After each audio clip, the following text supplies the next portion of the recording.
Un vent anti-français souffle-t-il sur le continent africain? La Centrafrique, le Mali, Guinée, Burkina Faso, combien encore demain?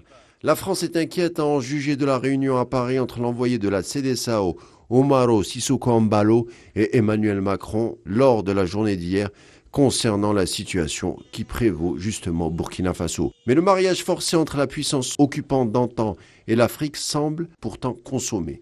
À Ouagadougou, par exemple, lors de ce dernier week-end, après un second coup d'État en l'espace de 8 mois, les nouveaux officiers à la tête du pays, une fois bien établis, ont accusé la France d'offrir une protection à celui qu'ils avaient chassé, le lieutenant-colonel Paul-Henri Sandaogo Damiba. Dans les rues de la capitale, des manifestants brandissant des drapeaux russes sont alors pris au symbole de la présence de l'ancienne puissance coloniale. Ambassades, lycées, instituts français, centres culturels, casernes où stationnent des forces spéciales françaises engagées depuis 2013 dans la lutte antiterroriste au Sahel et qui, l'année suivante, avaient exfiltré l'ex-président renversé Blaise Compaoré, un allié de longue date de Paris.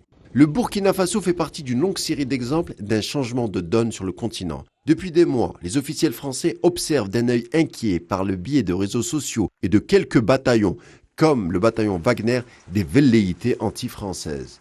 Le conflit en Ukraine, comme un effet d'aile de papillon, provoquerait des sérieux remous pour la France sur notre continent. Mais la Russie compte bien acter le rejet français. Assimi Goïta, l'homme fort au Mali, lors d'un entretien téléphonique avec Vladimir Poutine aujourd'hui, s'est vu proposer la livraison de 300 000 tonnes d'engrais russes. En septembre dernier déjà, le président russe avait accusé l'UE de bloquer volontairement ces engrais, que si récupérés seraient livrés gratuitement aux pays dans le besoin, comme les pays africains. La conversation, d'après les sources officielles du Kremlin, ont également fait cas de coopération dans la sphère sécuritaire pour éradiquer les dernières poches de mercenaires extrémistes.